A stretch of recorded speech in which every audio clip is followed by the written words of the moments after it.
So I want to talk a little bit about Occupy and what's happened in the country. But in order to get there, I want to talk around some of the themes that I looked at in a book I wrote called Death of the Liberal Class. And the book had a funny kind of genesis.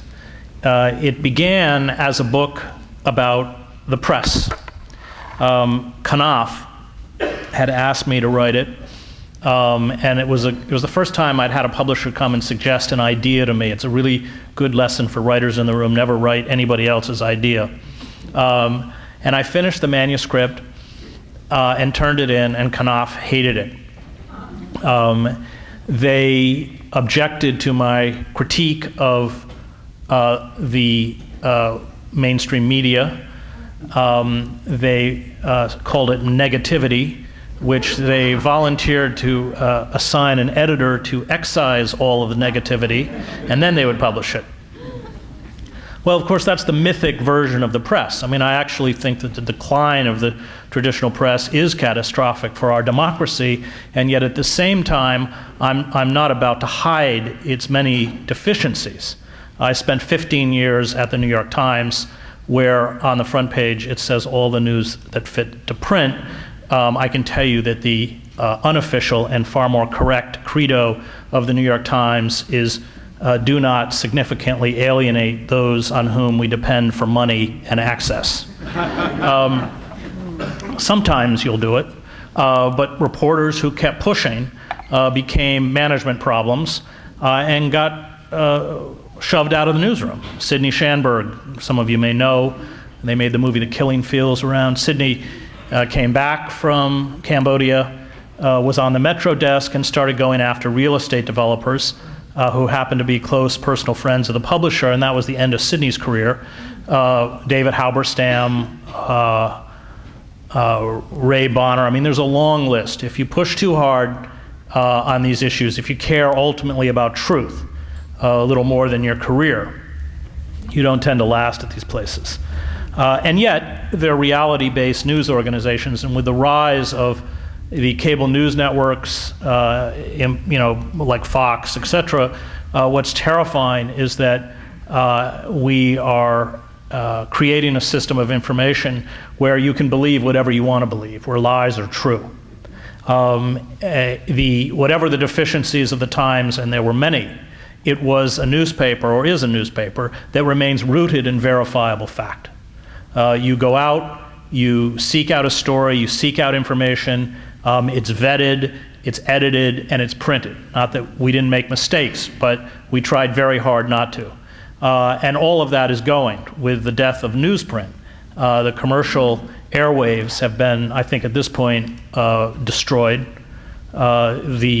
What passes for the nightly news on the three major networks is truly terrifying. Celebrity gossip and feel-good stories, and it's just abominable. And when you remember back, as I do, when I began, what was there and it had limitations, but at least they had foreign bureaus, they reported stories, they had producers, they produced 3 to 5 minute pieces, they put it on the nightly air. All of that is gone. And so when Knopf decided that they would rewrite my book for me, I went around and started hunting for a publisher anywhere that would take it. They had paid me half the advance. It's when you get an advance on a book, you usually get 50%, and then when you turn in the manuscript, you get the rest of it. And so I got Nation Books to pay the money that Knopf had paid me to buy the book. And I, in that transition period, realized that the press hardly existed in a vacuum, that all of the pillars of the liberal establishment had collapsed, including the liberal church, which I come out of. Labor, which of course has been decimated. Public education, I mean, City University in New York used to be one of the great universities in this country. It provided a first-class education to generations of immigrants. It's gone. And culture, which has been completely commercialized, the system of public education at the lower levels, all of it's been under assault. So it wasn't just the press that had been degraded, but all of those columns by which a liberal democratic society functions. And the question was why? How did it happen? How did we get here? And I think it for me, began in World War I. Dwight MacDonald, who's a writer some of you may know, who I admire immensely, he, for 5 years, I'm actually related to him, and at one point my family had money, and he married into it and used all the money he got from his wife to run a journal in which he lost a ton every year called Politics for 5 years, which, if you know about Chomsky, Chomsky talks about Politics as being that publication that created his political awakening. And it's a wonderful example, never had a circulation above 5,000, but it's a wonderful example of the power of ideas, that it's not the numbers you reach, it's who you reach. And he published Orwell and Hannah Arendt and Bedelheim. It was really quite a journal. He was a really beautiful writer, wrote for the New Yorker, was an anarchist, was briefly a Trotskyite, until Trotsky expelled him from the party after reading Dwight MacDonald's writings in the Trotskyite newspaper in New York. He actually mailed a letter from Mexico that said everyone has a right to their own stupidities, but Comrade MacDonald abuses the privilege. I also like him because he wrote some wonderful literary essays. One of the greatest essays on Joyce I've read was written by MacDonald. I mean, he had that kind of breadth that I like very much. He cared as much about culture as he did about politics. And MacDonald writes of World War I that it was the rock on which progressive movements broke. And he's right, because on the eve of World War I, we had powerful progressive movements in this country. Remember, in 1912, Eugene Debs, the socialist candidate, converted to socialism in prison after taking part in the Pullman railroad worker strike, where he was sent to jail, reads Marx's Das Kapital, becomes a socialist. He pulls 900,000 votes, or 6% of the vote.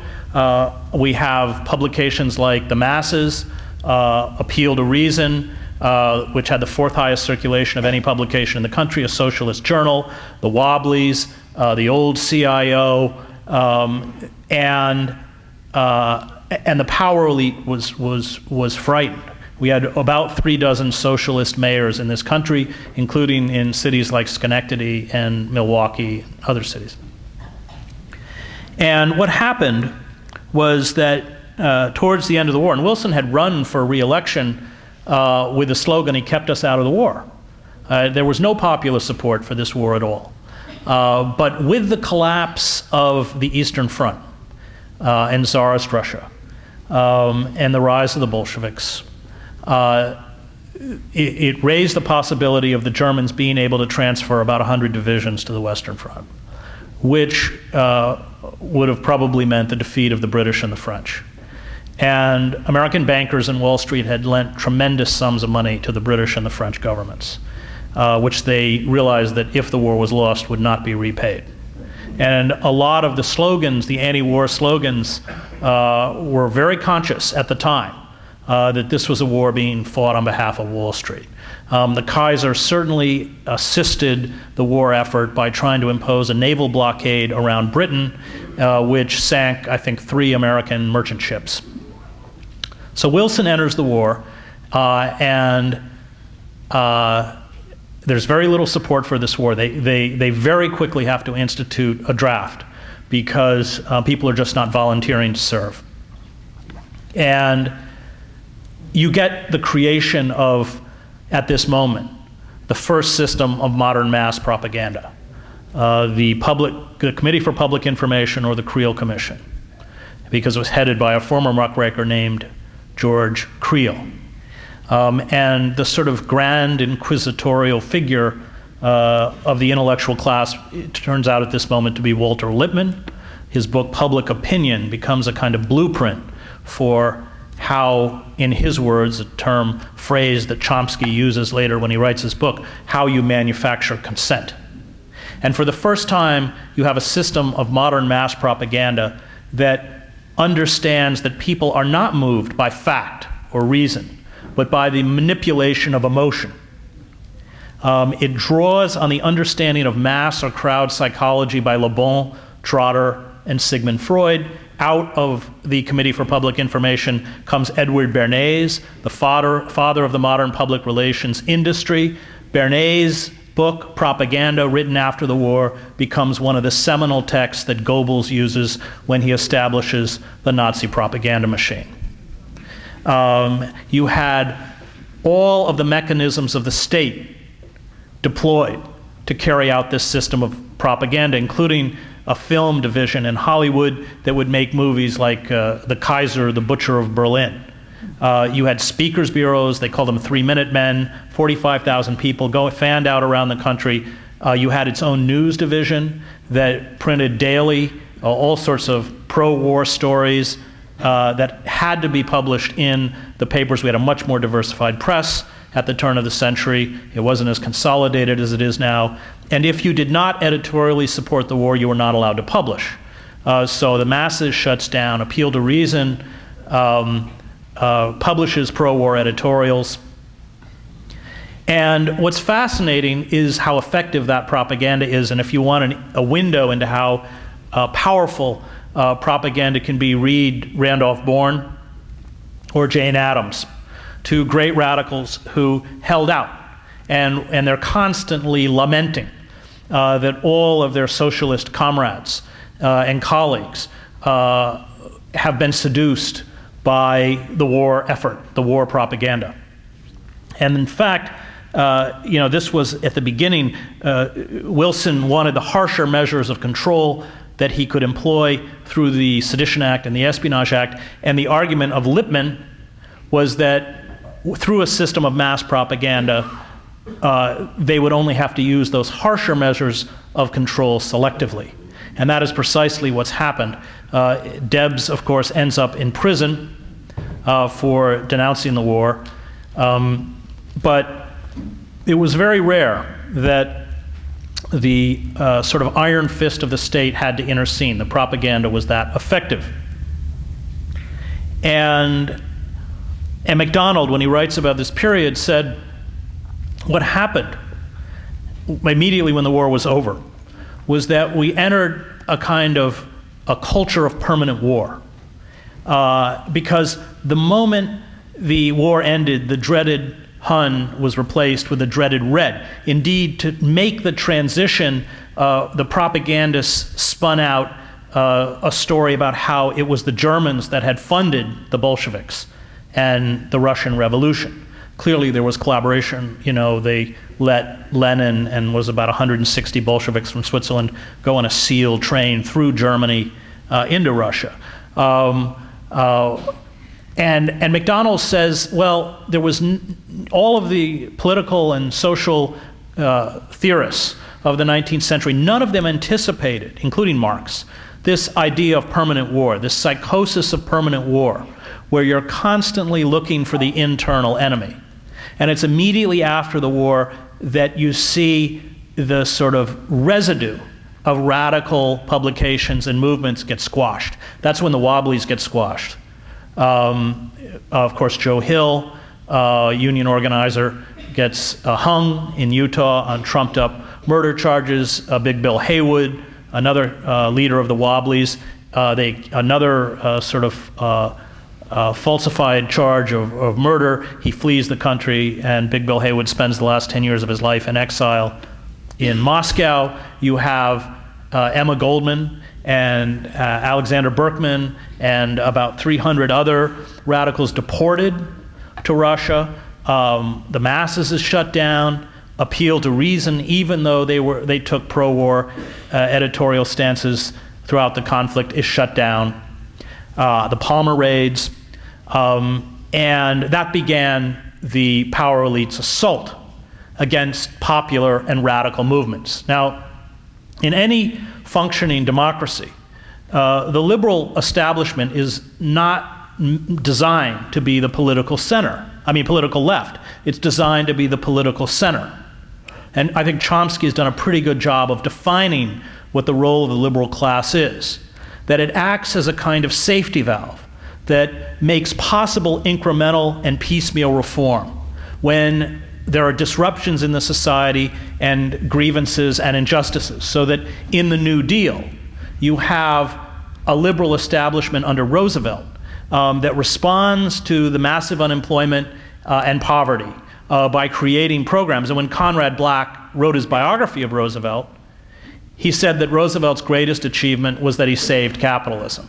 And I think that's right. That's what a liberal class does. It sets the parameters of debate so that one can critique the excesses, for instance, of capitalism, but one can't critique capitalism itself. And all of those who step outside the boundaries set by the liberal class become pariahs. So these assaults against popular movements were accompanied by, of course, the Red Scare and witch hunts, which culminated in the 1950s with the McCarthy hearings and the purging of thousands of intellectuals, professors, journalists, artists, writers from the mainstream society. I taught at the University of Toronto a year ago fall, and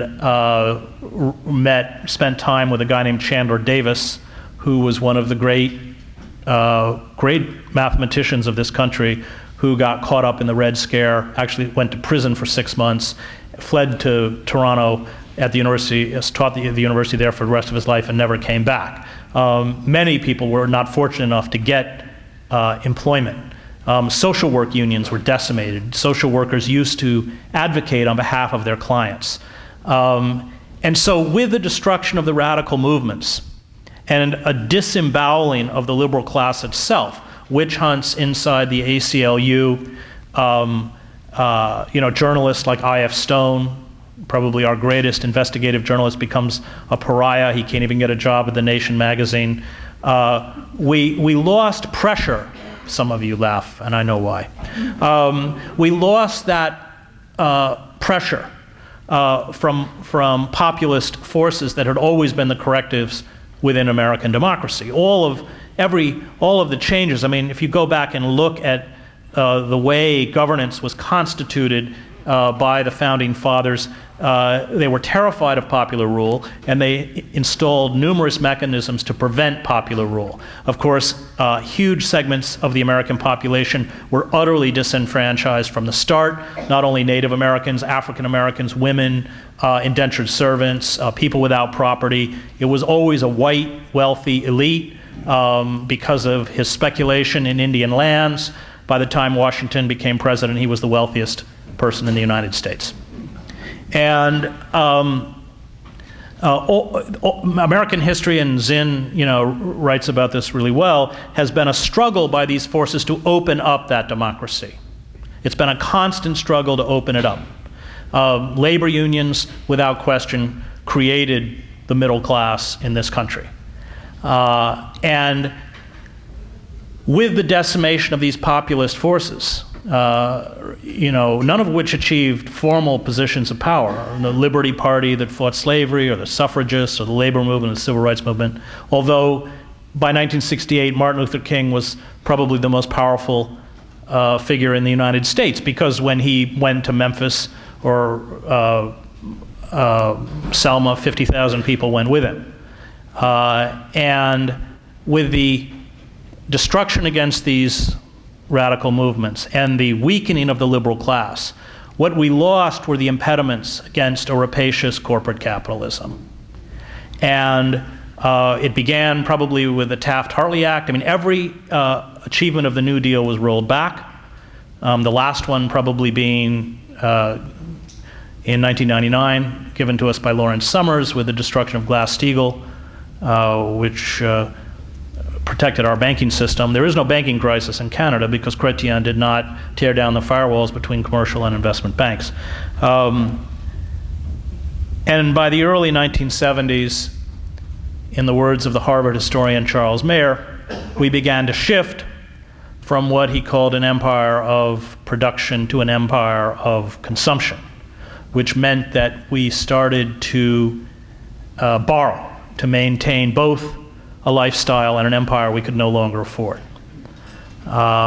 We saw the decimation of the manufacturing base in this country and the ability of global corporations to create a kind of worldwide neo-feudalism. There was actually a pretty good story in the New York Times a few days ago about the conditions of workers in China who make Apple products. And what happens is the American worker is now told that they have to be competitive in a global marketplace, which means that they have to be competitive with sweatshop workers in Bangladesh who make 22 cents an hour, or prison labor in China. In that two-part series in the Times, they quote Steve Jobs when Obama asks him why, and there's between sort of subsidiaries of Apple, the 700,000 people are employed, why some of those jobs can't come back, and Jobs apparently curtly answered, those jobs are never coming back. So we lost our radical movements. Our liberal institutions were severely weakened. That's how figures like Henry Wallace, Roosevelt's vice president, 1948, runs for president himself, is tarred with being soft on communism. It's the tactic that Nixon used quite effectively, whether against Helen Cahill Douglas or other candidates, including, of course, McGovern. It becomes a way of shutting out anybody with a conscience, anybody who seeks any kind of redress to the rising social inequities that are taking place in the country. Manufacturing starts to leave. You have a huge rise in deficits. Of course, now we have, I think, the largest deficits in human history, which we can't repay. For me, one of the sort of low points in American history comes with the arrival of Bill Clinton. Clinton, who speaks that traditional language that feel-you're-paying language of liberalism, but assiduously serves the interests of corporations. And that becomes the template for the new liberal. The words don't in any way match the actions. So it's Clinton that shoves through NAFTA, the greatest betrayal of the working class in this country since Taft-Hartley. It's Clinton that destroys welfare. It's Clinton that deregulates the FCC, so Clear Channel and Rupert Murdoch's News Corp can buy up. I think Clear Channel runs 1,500 radio stations across the country. It's Clinton that deregulates the banking system under Larry Summers. And like Obama, Clinton is, certainly knows where the centers of power lie. And by the 1990s, the Democratic Party has fundraising parity with the Republicans, and by the time Obama runs for president in 2004, the Democrats are getting more. So,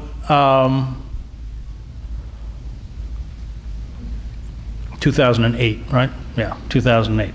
And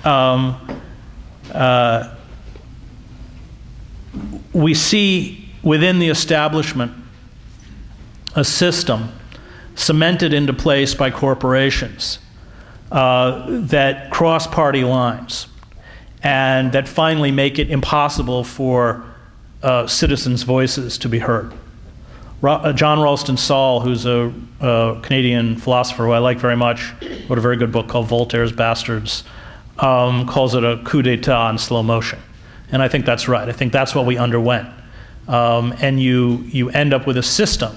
And of course, I think that system is finally, if democracy sort of had a final moment, it would have been in January 2010 with Citizens United.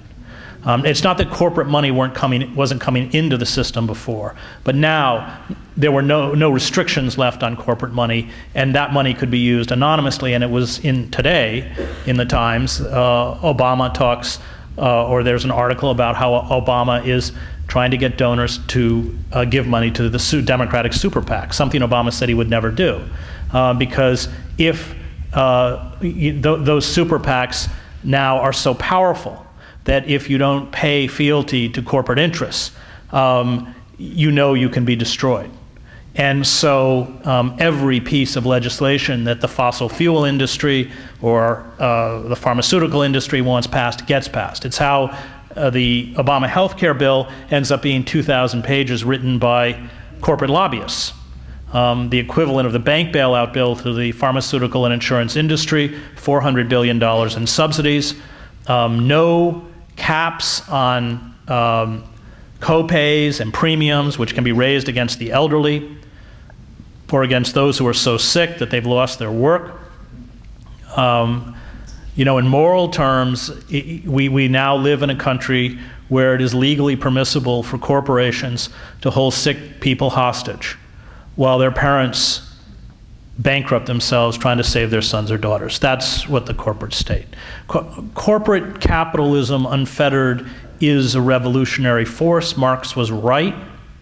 There's a wonderful book by Karl Polanyi called The Great Transformation, written in 1944, about unfettered capitalism. He's interesting. It's a really great book. I mean, he actually uses the word sacred. He said, when societies lose the capacity for the sacred, when nothing has an intrinsic value, when everything becomes a commodity, then corporations will exploit those commodities, whether it's human beings or the natural world, until exhaustion or collapse. And built within that system of unregulated, unfettered capitalism is self-annihilation, because there are no limits. The book that I'm writing, I spent 2 years on, which will be out in June, I'm doing with a great graphic illustrator named Joe Sacco, so 50 pages of it are drawn. But we worked out of the poorest pockets of the United States, these sacrifice zones, including Camden, New Jersey, which per capita is the poorest city in the United States, along with southern West Virginia. And some of you may have been to southern West Virginia. When you fly over it, we are blasting the Appalachian Mountains into toxic heaps of rubble. Because coal companies don't want to burrow down anymore. They'll just knock the top 400 feet off of mountains. All of that carcinogens poisons the streams, poisons the air. We were in towns in southern West Virginia where every single person in that town, including the children, had their gallbladders removed. Cancer is absolutely epidemic. You can't drive more than 2 hours on the roads in southern West Virginia. We had to carry Windex and big rolls of paper towels because after 2 hours, the whole back of the window is black. And you have to just clean. People breathe in this stuff. There is no limit. There are no impediments, as Dan Berrigan says. The only word corporations understand is more. And I think we have to make a distinction between penny capitalism, which the capitalism of the farmers in the town in upstate New York where I grew up, who bring their produce in and sell it, regional capitalism, which is the hardware store owner or the small business owner, and corporate capitalism, which is a radical force and which is supranational. It has no loyalty to the nation state. You know, as Ralph Nader told me recently, why doesn't anybody call these people for what they are, which are traitors? They are quite happy to destroy and disembowel the country, which they are doing, for corporate profit. So with the destruction of the manufacturing base, you get the rise of a class of speculators embodied by institutions such as Goldman Sachs. Speculators in the 17th century were hung. Speculation was a crime. It was a capital crime. Today, of course, they not only run the economy, but run the government. There's a really good book by Matt Taibbi, Griftopia. I don't know how anybody can write so well about a subject that is so obtuse, but he does. You know, he makes a really good point in that book that there are really two sets of laws now for the elite, for corporations like Goldman Sachs, which are bailed out with taxpayer money and then given virtually interest-free loans by the government after they're bailed out. I'm not sure what you call it. I don't think it's capitalism. I don't know what the right word for it is.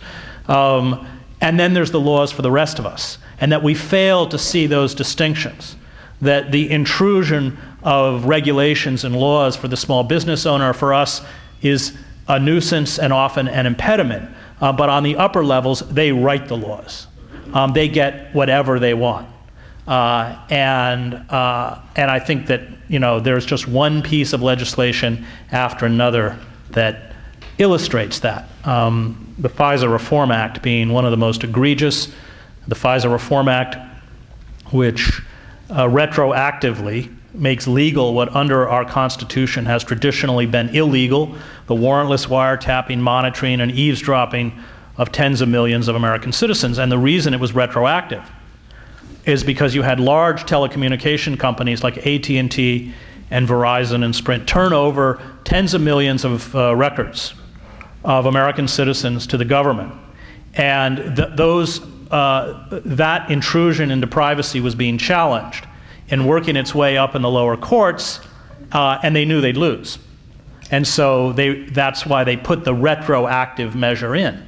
And of course, lobbyists descended on Washington with generous amounts of campaign contributions, and everybody folded, including Obama, who said that he would filibuster it, came back and voted for it. And so as all of the traditional impediments by which we protected ourselves were erased, you had this kind of snowballing effect where the crimes of the corporate state became increasingly egregious and harder to ignore.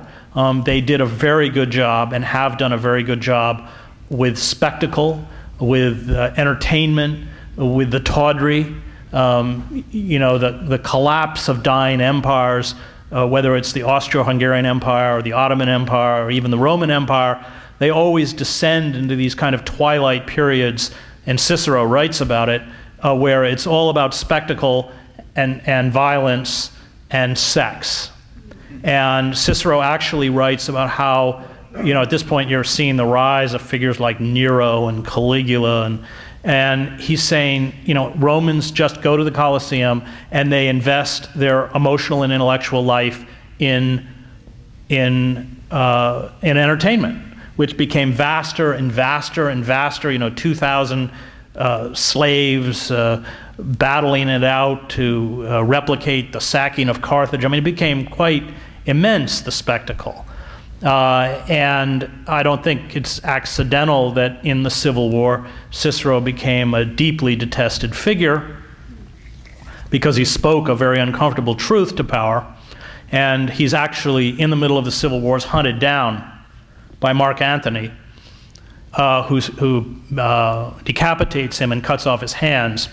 And they bring Cicero's severed head and his hands to the Colosseum, and they say he will never speak or write again, and 40,000 people roar their approval. That's what happens when societies die. And I wrote a book a few years ago called Empire of Illusion, The End of Literacy and the Triumph of Spectacle, that looks about how illusioned our society has become. And I think one of the most pernicious forms of illusion is this mantra that is fed to us across the political and cultural spectrum that says that we can have everything we want. The reality is never an impediment to what we desire. That if we focus on happiness, if we dig deep enough within ourselves, if we grasp that we are truly exceptional, if we believe in Jesus, but it's magical thinking. And it's fed to us by Oprah, it's fed to us by the Christian right, it's fed to us by Hollywood. And what it does is essentially leave a populace reduced in a state of infantilism, where you never grow up. But as that gap opens up between the illusion of who we think we are and where we're going and the reality, when it's our home that is foreclosed, when we go bankrupt because of medical bills, when we realize that that job that we lost is not only not coming back, but that good job will never be there for our children, then those who are kept in a state of infantilism react like infants, which is to cry for a demagogue or a charismatic leader or a savior for moral renewal and new glory. And I think the Tea Party has elements within it that can adequately or accurately be described as fascist. They focus on the vulnerable within the society. Of course, there's a very dark undercurrent, a kind of coded racism towards African Americans, very overt racism towards Muslims, a hatred of undocumented workers, homophobia, a celebration of the language of violence, a celebration of the gun culture, and I think part of the failure of the liberal establishment is that their anger towards that liberal class, that traditional liberal class that speaks in the language of empathy and yet has failed them, means that their sense of betrayal is not misplaced. But unfortunately, their hatred towards self-identified liberals brings with it a hatred of traditional liberal values as well. When Sacco and I began the book, we gave it the title Days of Destruction, Days of Revolt. Now, revolt was conjecture when we began it 2 years ago. And of course, in September of this year, we saw the rise of the Occupy movement, which I think what's fascinating for me about the Occupy movement, they probably don't like to think of themselves like this, is that they're a mainstream movement. In this sense, if you look at the opinion polls, most Americans, a majority of Americans, agree on the fundamental issues that are raised with the Occupy movement. Whether that's about the malfeasance of Wall Street, whether it's about our never-ending imperial wars, whether it is about the failure to create a jobs program. And if you go on the Occupy DC website, they've actually, all the statistics are there on all of the major issues. And the danger of this movement for the power elite was that it is a mainstream movement. It articulated concerns and issues that swept across class lines, political lines, and racial lines. And for the power elite, and let's be clear who the power elite is, it's Lloyd Blankfein and Robert Rubin and all these guys. This was truly terrifying. And it was really terrifying for the Democratic Party. And let's not remember that all of these Occupy encampments were shut down by a Democratic president who publicly has kept silent about Occupy, but there's no question, certainly with the shutdown of those 18 encampments, that that was a coordinated national effort done by the Obama administration. And it was done because Occupy called the Democrats out for who they were. And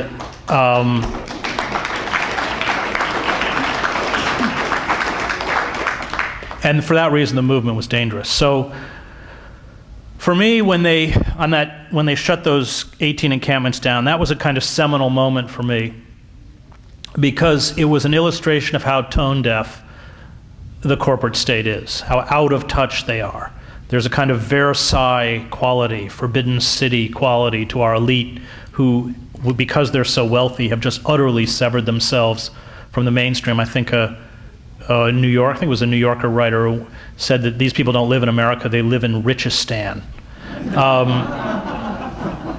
And so they thought they would physically erase these encampments. Now, all of the issues that pushed people into these encampments, of course, are not only still there, but getting worse. If they were astute, if we had a kind of Roosevelt, Henry Wallace, New Deal, classical liberal power elite still within the structures of power, they would have immediately forgiven the $1 trillion in student debt. They would have called a moratorium on foreclosures and bank repossessions, and they would have spent $1 trillion on a job program especially targeted at people under the age of 25. And instead, by trying to shut it down, that was, I think, for me, an indication of how woefully out of touch they are with the suffering that is sweeping across the United States. And of course, all you have to do is go back and look at what the US government did to radical movements in the 1960s as a kind of template for what they're doing now. They try to physically remove them and internally destroy them. And I wrote a column that did not endear me to black bloc anarchists on Monday, calling the black bloc the cancer of the Occupy movement. They use the Occupy movement as a kind of cover to carry out acts of petty vandalism and embrace a kind of repellent cynicism that they confuse with revolution. And I can assure you that the corporate state could not be happier. Every sort of example of what the movement should not become can be found on what the New York Post says it is. If you read the New York Post in all of those days before they shut the encampment down, and which is vicious, hate-filled, fabricated propaganda, and any step you take, however inadvertently, to fulfilling that vision, all of the warning lights should go off. I have, no evidence that there are agents provocateurs inside the black bloc. I do know they were in Canada. We know because they testified against the people after the G20, but my guess is that's certainly where they would be. And we saw, we've seen some frightening trials coming out of, for instance, the protests at the last convention, where there's these two kids in Texas, I forget their names, who were completely set up by a police agent. It's such an old story. I mean, they're giving them the bottles with the gasoline and showing them how to stuff the rags in it, and the next thing you know, they spend 23 months in prison. The movement's not going to go away. How will it manifest itself? No one knows. I've covered enough movements to understand that they're kind of mysterious forces. I was in East Germany for the overthrow of the East German for Honecker and the East German government. You had mostly clergy out of Leipzig, candlelight vigils. 100 people would show up, 70 people would show up, and then suddenly 20,000 people showed up. And then 70,000 people showed up. And then Honecker decided to send down an elite paratroop division to shoot them, and the paratroopers wouldn't shoot. And it was over. Honecker lasted another week after 19 years in power and was out. In Czechoslovakia, it was the same, where you pulled 500,000 people into Wenceslas Square, and the foot soldiers of the elite finally would not carry out the forces of control that a corrupt and discredited group within the inner circle wanted carried out. That's how revolutions always happen. People forget that the Russian Revolution was a bloodless revolution, not on the part of the Cossacks and the Tsar and the Okra, but on the part of the people. The abdication of the Tsar, there was no armed uprising to get the Tsar to abdicate. What happened in the Russian Revolution, and Paul Avrich has written a very good book about this called The Russian Anarchists, is that all of those local Soviets, which were primarily anarchist in nature, which had risen up and were ruling Petrograd, and Lenin infiltrated them. There was assassinations of large numbers of anarchist leaders. We don't know a lot about it because so many were killed, because he wanted centralized control. And then, of course, the Bolsheviks carry out an armed putsch against Kerensky and the cadets, not against the Tsar. The Tsar was gone. From my time in Eastern Europe, I am convinced that the corporate state, the corporate centers of power, are as corrupt and as rotten as the regimes we saw in East Germany. How will it take place? How long will it happen? None of us can answer. In Poland, it took 10 years. In East Germany, it took 10 weeks. And in Czechoslovakia, it took 10 days. And by the time I got to Romania, that guy was gone in 4 days. We don't know. No one knows. Or even will it succeed? There's no guarantee that it will succeed. It's got to be smart. It's got to be organized. It's got to be disciplined. It's got to be nonviolent. Because as long as it continues to articulate those mainstream complaints and suffering that is been inflicted on 2/3 of this country. And as long as it is a movement that in a physical form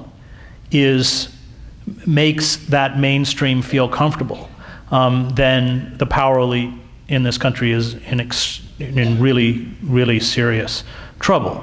I'll just finally end by saying that it is not accidental that our economic crisis is twinned with an environmental crisis. That when corporations are unleashed like this, they will not only destroy human beings as commodities, but of course destroy the ecosystem for profit on which human beings depend for life. And if you read Jim Hansen or Bill McKibben or Clive Hamilton or anyone else who writes about the climate crisis, they're talking about a window of 3 or 4 years. We have very, very little time left. In theological terms, unfettered, unregulated corporate capitalism are systems of death. And I think that this resistance, as long as it remains nonviolent, as long as it continues to remain focused on the fundamental issue, which is corporate power. Everything flows from corporate power, whether it's the health insurance industry or the fossil fuel industry or the war industry. It is breaking the back of the corporate state that gives us a possibility for life. And if this movement does not succeed, both economically and environmentally, I fear for our future. Thank you.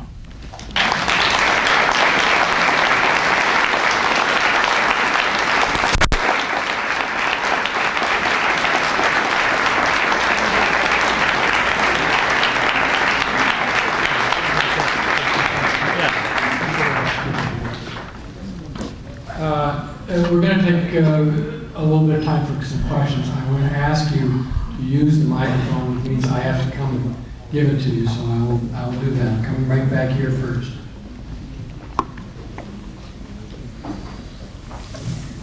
Thank you very much. You mentioned that Germany sank 3 merchant ships. Could you talk a little bit about how Germany tried to avoid any, what were the conditions at the time as far as merchant ships? Were the opportunities of targets of war? Did the German people try to let them know that they would be targeted because they were supplying, the ships from America were supplying Germany? Well, all ships made a decision. I forget the exact year. There's probably a better German historian in the room than I. I think it was 1916 or 1917. He made a decision that all shipping, no matter where it was, the Britain would be sunk in a way to sort of kind of create a British blockade, which of course they tried to replicate in World War II. And so, one of the rallying cries to support the war was the fact that they sunk their ships. I'm wondering, in view of all the cyberspace and the necessity for new tactics on the part of everyone, how do you view the efforts of Anonymous recently in the SOPA and other hackers, actually? And how do you translate the efforts into material change? Well, they got change. I mean, they defied SOPA. The problem with defying the corporate state is that they're always going to come back at you again. It's like the XL pipeline. So Obama rejects it, and then the next day invites the Calgary-based company to resubmit their bid, which isn't a good sign. They're hesitant in an election year to go too far, but I don't have confidence that they'll stop. I don't know what the most recent thing I've seen Anonymous, but I don't know what the most recent posting Anonymous has is. Is there one that you're referring to in particular? Actually, I'm referring more to the entire use of cyberspace by hackers and also by government.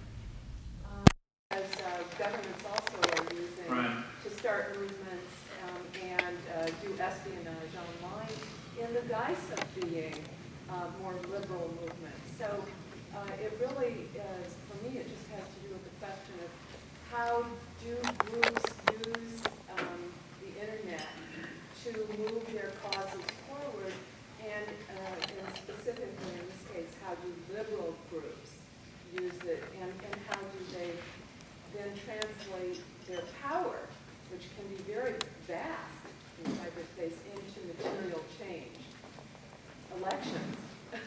Well, that has proved very useful for providing alternative sources of information. But I would have to caution you that you have to be proactive to get it. And I think most Americans are passive consumers of information. Many of us in this room are probably proactive. We'll read the Guardian website, but I think the danger of the internet is people tend to retreat into their intellectual ghettos. So, you know, if you're a birther, you go to birther sites.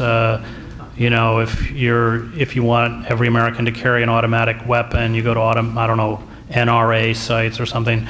I think that, you know, that coming out of the old newspaper world is something that worries me, because when you got a daily newspaper, you got a lot of stuff you didn't ask for. There was a kind of democratic equality to information. I do tend to think people ghettoize on the internet. I don't think the internet is a good organizing tool. I think it's a good communications tool.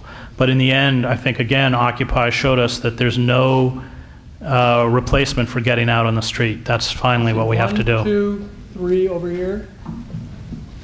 4. Thank you so much. That was wonderful to hear you. And I heard you when you spoke at the Occupy Wall Street rally. So, again, Citizen United and the corporatocracy. What I'm wondering about is what your suggestions would be strategically, because I'm part of that group. And on email online right now, that group is having a discussion about whether they will continue to focus on the corporation, or will they go to a broader focus of electoral reform and get the money out of politics? So, I mean, and they seem to be talking about making a choice on which one they're going to work on. Well, So I think the two most pernicious forces inside the Occupy movement are those who are trying to draw that energy back into the Democratic Party, and the second being those who are trying to draw it into acts of violence. Of course we want money out of politics. Of course we want to overturn Citizens United. But we have to recognize the configurations of power. There's no sense appealing to centers of power for the impossible.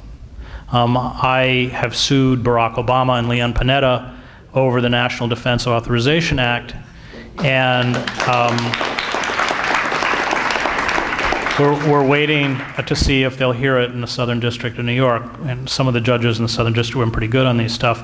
But look, the way the Supreme Court is stacked, even if it makes it to the Supreme Court, the chances of that law being overturned are almost nil. That doesn't mean we shouldn't try and we shouldn't do it. And I think both I and the lawyers feel that, if nothing else, we've at least raised a kind of public awareness about the reality of this legislation, which is really, truly a terrifying piece of legislation. But, you know, do we want to revoke corporate personhood? Do we want electoral reform? The fact is, given the fact that our elected officials have now become corporate employees, appealing to them for this kind of reform is a waste of time. And for me, a lot of the really important moral voices in this country, Wendell Berry, Bill McKibben, Cornel West, they have all come out categorically and said civil disobedience is all we have left. And they've all been arrested, including Wendell, who's 77 years old, and who occupied the governor's office in Kentucky to protest mountaintop removal. So, you know, as Wendell Berry says, going to jail is more time than I care to donate to the U.S. government. But I do think that in that sense, Occupy latched on to something really important. That trying to work within the traditional mechanisms of power at this point is futile, unless you're ExxonMobil. Thanks. I want to second the sentiment. It was a wonderful talk. And I have a brief comment about the life and career of George Orwell, leading up to a question about you. And basically, in the 30s, he fought in Spain, had a direct experience of industrial warfare and totalitarian movements and the way that they tend to operate. Came back to Britain, worked for a major media organization, the BBC, and then kind of parted ways with them, and wrote a novel that was a kind of a definitive portrait of totalitarianism, and that led to a sort of popular notion of what totalitarianism was. And he was personally himself convinced that there was going to be a nuclear war and that the world was heading in a totalitarian direction. And at least in the period of his own lifetime, in the several decades that followed, it didn't exactly go the way that he thought it was, but there are arguments out there that by putting out such a dark image of the future, he himself helped to inoculate the populace against totalitarian tendencies to a certain extent, but that it was a somewhat ambiguous and double-edged phenomenon in that he was also portraying radical movements in a way that were to some extent scary, in that it was a portrait of Stalinism and was tied to Marxism and anarchism. And so I'm wondering, do you feel like in some of your own darker work, I've had conversations about, with several of my friends about your work, in that particularly Empire of Illusion, there's such a kind of dark image of where American society is at and the direction that it's heading, that you might be carrying out a similar sort of act, and possibly whether it might have some of the same ambivalence built into it, and that it's both sort of radical and may also sort of encourage a certain sort of conservatism. Well, Orwell is, my guiding light. And as you know, when he came back from Spain, in homage to Catalonia, he included a chapter, and the book was published while war was still going on, about the Barcelona riots, which was the drive by the Comintern, at that point, Republican government, to wipe out the anarchist, the POUM that Orwell had fought with on the Argonne Front, in fact, been shot through the neck, nearly killed and wounded. And that book only sold 600 copies during his lifetime, and he was utterly disowned by the left because of it.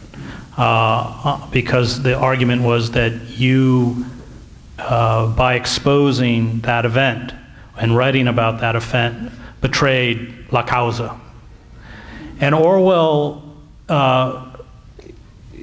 repeatedly throughout his writing says, the only thing I have is the truth. And that's my most powerful weapon. That in the short term, a lie will work. But in the long term, it destroys my credibility and my power. And therefore, he actually writes at one point that a good writer is like a window pane for the reader to see through.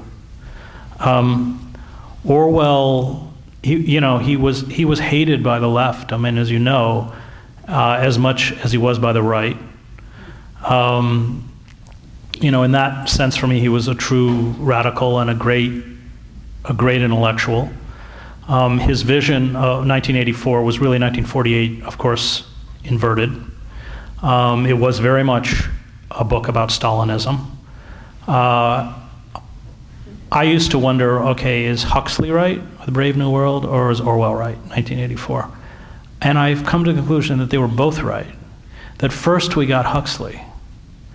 First we got awash in kind of hedonism and entertainment and the cult of the self as we were stripped of power. And now that we've been stripped of power, we get Orwell. So they had different visions of totalitarianism, but I think they both grasped a truth as to how totalitarian systems work. It was precisely that, the flooding of, there's a really fine book by Sheldon Wolin called Democracy Incorporated. Sheldon Wolin, who was Cornel West's mentor, Cornel had dedicated his first book to Sheldon. Without question, our greatest living political philosopher. His book on de Tocqueville, Politics and Vision, published in 1960, is just this staggering intellectual piece of work on political theory.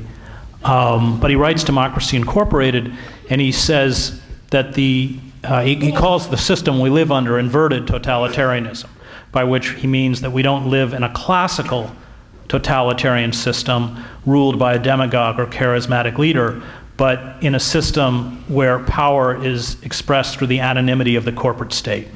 That in classical totalitarian regimes, you have a reactionary or a revolutionary party that overthrows the system and replaces it. In inverted totalitarianism, you have corporate forces that purport to pay loyalty to the Constitution, electoral politics, the iconography and language of American patriotism, and yet internally have so corrupted the levers of power as to render the citizenry impotent. And he said the mechanisms of control within inverted totalitarianism are credit, access to credit, and mass-produced cheap consumer products. And I actually called him and asked him if that credit's gone, because of course now the credit's drying up, certainly for the lower end of the economic scale, and those mass-produced goods are no longer cheap. Can your system of inverted totalitarianism flip? Can it become a system that begins to resemble classical totalitarianism? And he said without those two mechanisms of control, then there was no guarantee as to what would happen. But I love Orwell, and I'll just tell, I'm talking too long about Orwell, but there's a little anecdote. When I was at Harvard Divinity School, my second year, the former editor of the Buenos Aires Herald, Robert Cox, who had to flee the country, came and spent a year there as a fellow. And I got to know him extremely well. And this was he was the editor of the paper during the Dirty War in Argentina. And he would print above the fold, so at the top of the paper, he would print the names of all the desaparecidos from the night before. He was the only newspaper in Argentina to do this. It was incredibly courageous. And of course, eventually he was disappeared. And he was only gotten out because he was a British citizen. He was later knighted. And the British government intervened, otherwise he would have ended like 30,000 other Argentines who never came back. And he told me when he was taken to his underground cell in the detention facility that he passed on the way to the cell a huge Nazi flag that the Argentines had hung on the wall. And I said, well, if, or when you were in prison and you could have only a book or a set of books, what would it be? He said the Collected Letters, Essays, and Journalism of George Orwell, that 4-volume set. Orwell, I mean, for me, anybody who wants to write must read every single word Orwell wrote. He cared about language, he had a moral core, he cared about the working class without sentimentalizing the working class. You probably read Whig and Peer. I mean, that's what Joe Sacco does, by the way. What's the power of his work? He goes to Palestine and he shows you Palestine with all of its war. He doesn't cover anything up, and yet by the end, your heart is broken. I don't know, has anyone here seen Footnotes in Gaza? I spent 7 years in the Middle East. I was the Middle East bureau chief for the New York Times. It is one of the greatest works ever written on the Palestinian-Israeli conflict. It's a graphic novel. He spent 6 years on it. And I'll tell you, I finished it and I was just weeping. And I think Orwell has that quality in that his bedrock honesty and integrity, which would mean that he would write about the Barcelona riots, in the end makes him such an incredibly moral and powerful force. And of course he had courage. I mean, I think when you stand up and express uncomfortable truths, and again, Orwell for me is a kind of model, you have to expect to be very lonely. I supported Nader in 2008, and I in fact wrote Nader's speeches for him. I did give a talk at the University of Wisconsin, and somebody said, but Nader, his talks are so boring. But that was a very uncomfortable position to take.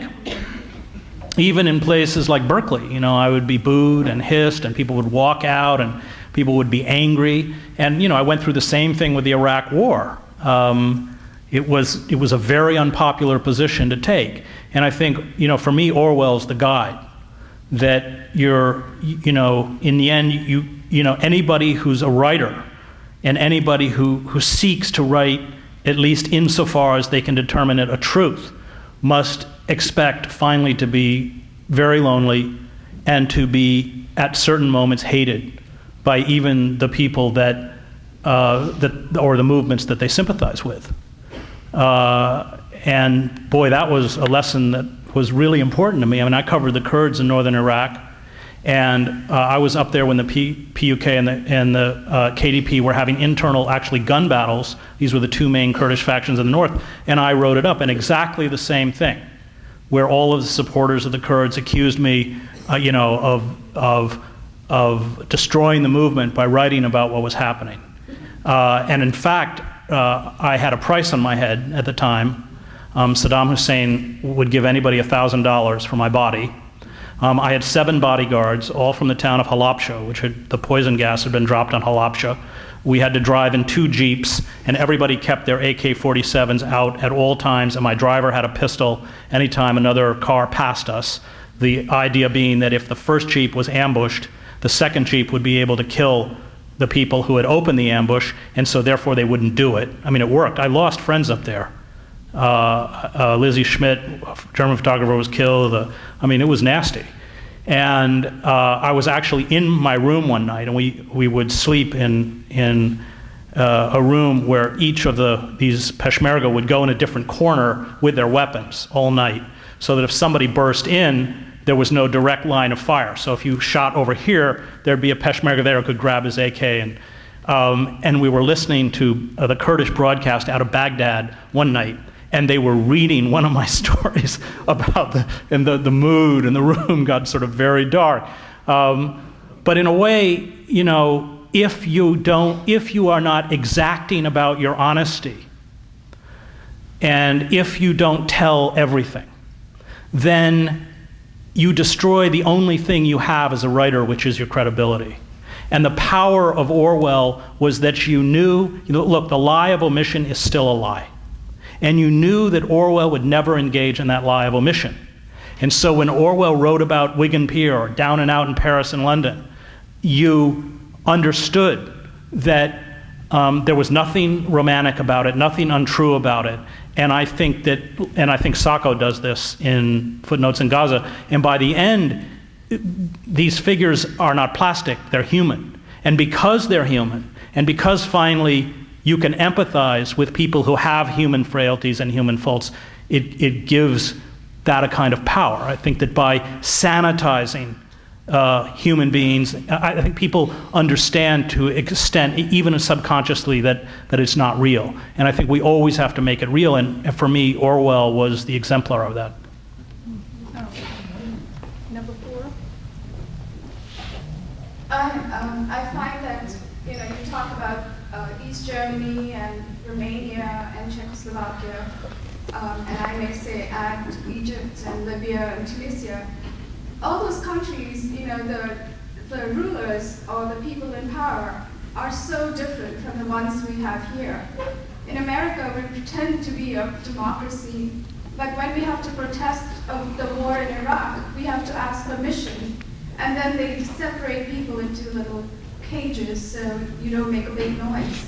So I don't think that is real democracy, We're being ruled by the NYPD or the mayor or the president. So do you have, one of the things that I find really hard is, I'm really afraid of being jailed, like coming down to the Occupy movement and getting jailed, because you are a famous person, but I'm not, and they may keep me in there much longer than you. So can you tell us what to do?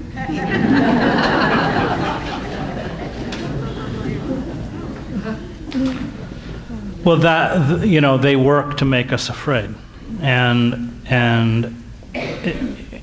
they're working overtime to make us afraid. I mean, anytime you fly, I think it's a kind of conditioning, the TSA.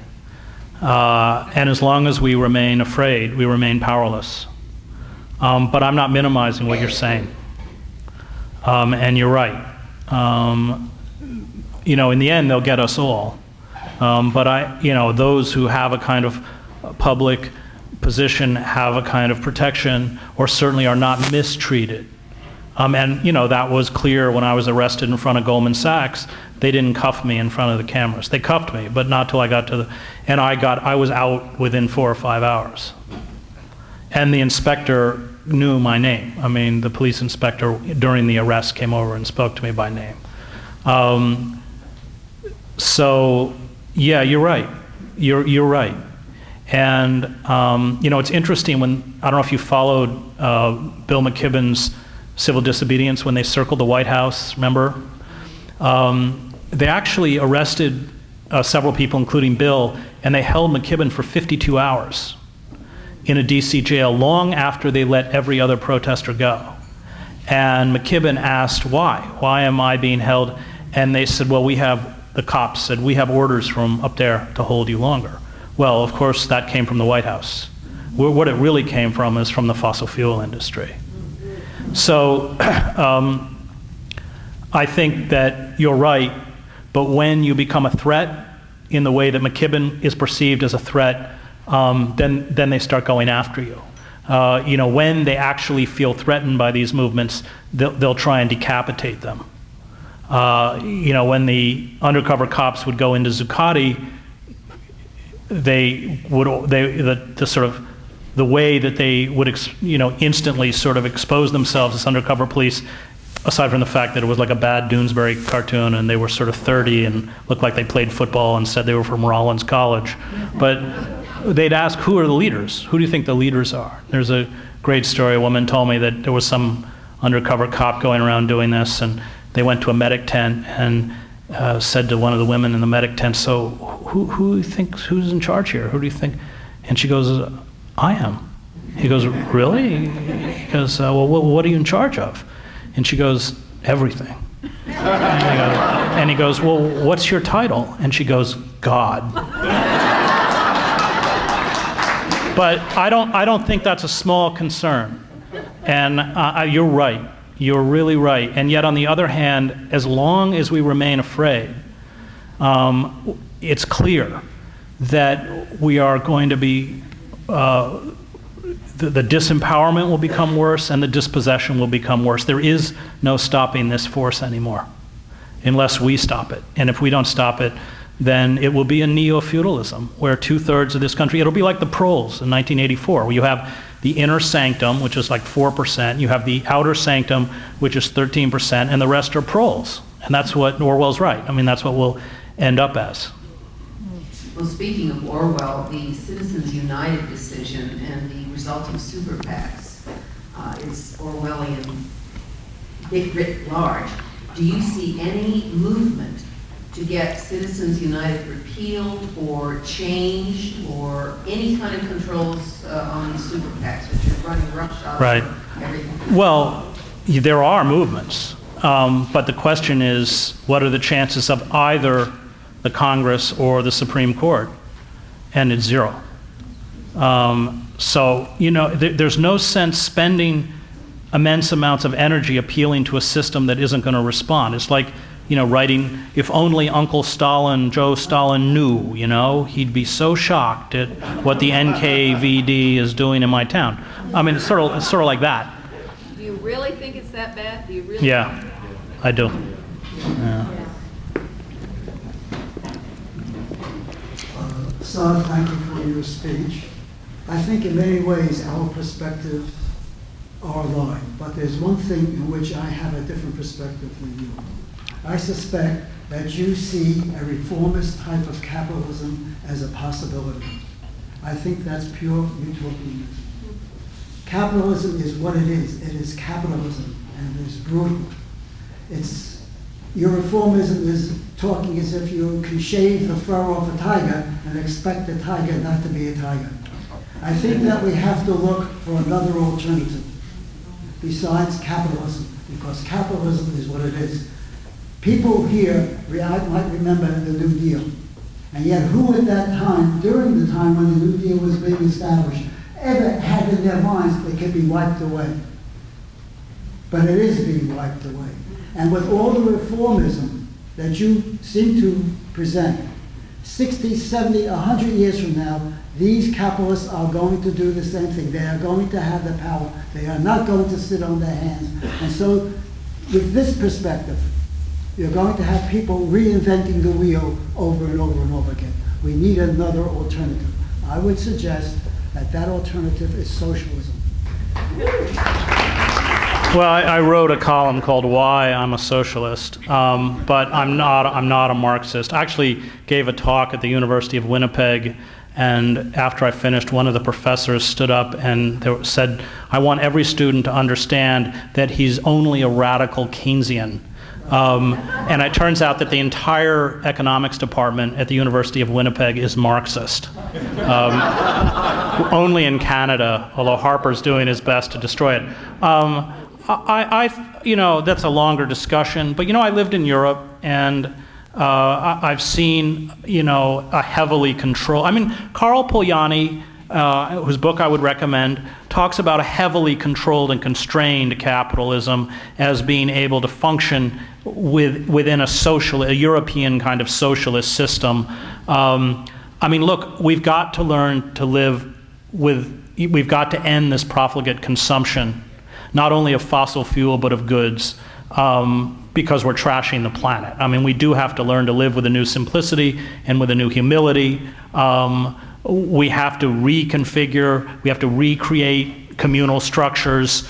The food crisis, for every 1 degree rise in temperature, agronomists have determined there's a 10% reduction in worldwide crop yields.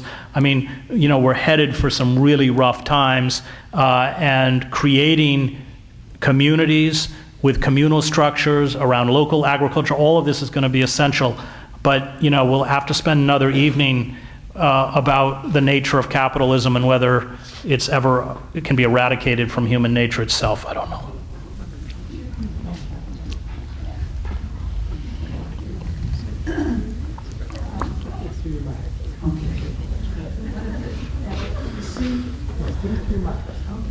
The previous person may have. Okay. And put it to your mouth. It is. Keep taking it away. I adore George Orwell, and I go back to George Washington and Benjamin Franklin, and I want someone now other than Obama. So my fantasy is someone who would be an upgraded Eisenhower. He was seriously anti-war, anti-industry, we all know that. But a lot of what he said when he was president of Columbia would be things that I would be highly hopeful with. The other one is our senator from Vermont. I would go with him.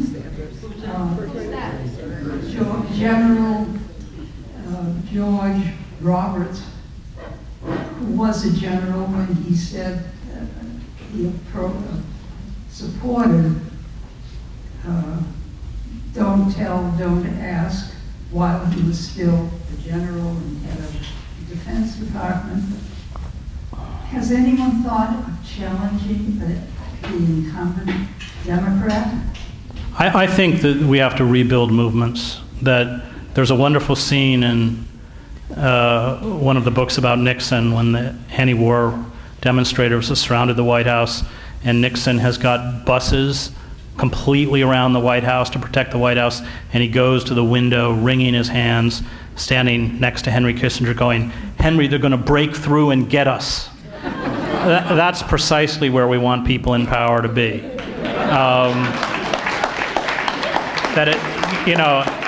It's not our job to take power. And Karl Popper in The Open Society and Its Enemies writes, that's the wrong question. The question is not how do you get good people to rule. The question is how do you stop the power elite from doing as much damage as possible. In Popper's words, most people attracted to power are at best mediocre, which is Obama, or venal, which is Bush. And it is movements. It is movements that keep those in power frightened. If Sarkozy got up and announced today that French university students would have to pay $50,000 a year and take out massive loans, the French student unions would shut the damn country down. And that's what Sarkozy is horrible, but you have to keep these people frightened. And I put my faith in movements, because all of the great correctives to American democracy came through movements that never achieved formal power, but forced the power. The last liberal president we had was Nixon. Not because he was a liberal, but because he was terrified. The Mine and Safety Act, the Clean Water Act, OSHA, it all came from Nixon, written by Nader, by the way. I interviewed this guy, he's 90 years old, Ken Heckler. He used to be a congressman from West Virginia. He was a young speechwriter for Franklin Roosevelt. Then he was Harry Truman's speechwriter after the war, and during the war he was in Army intelligence, and he was signed to go to Nuremberg and interview all of the top leaders, including Hermann Göring, before they were executed. I thought, how many people on the planet knew Roosevelt, Truman, and Hermann Göring? But he told me he fought for miners his whole life.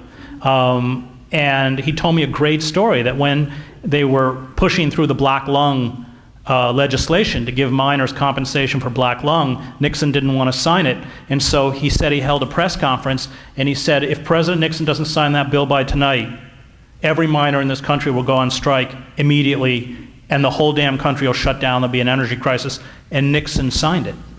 And Heckler said, I didn't actually know whether they would go on. That's the only way to deal with people in power. Okay, we're going to take one more question. Your talk has led me to the darkest despair. Your courage is like a candle flickering in the mine. And for one, you've given me a call to action.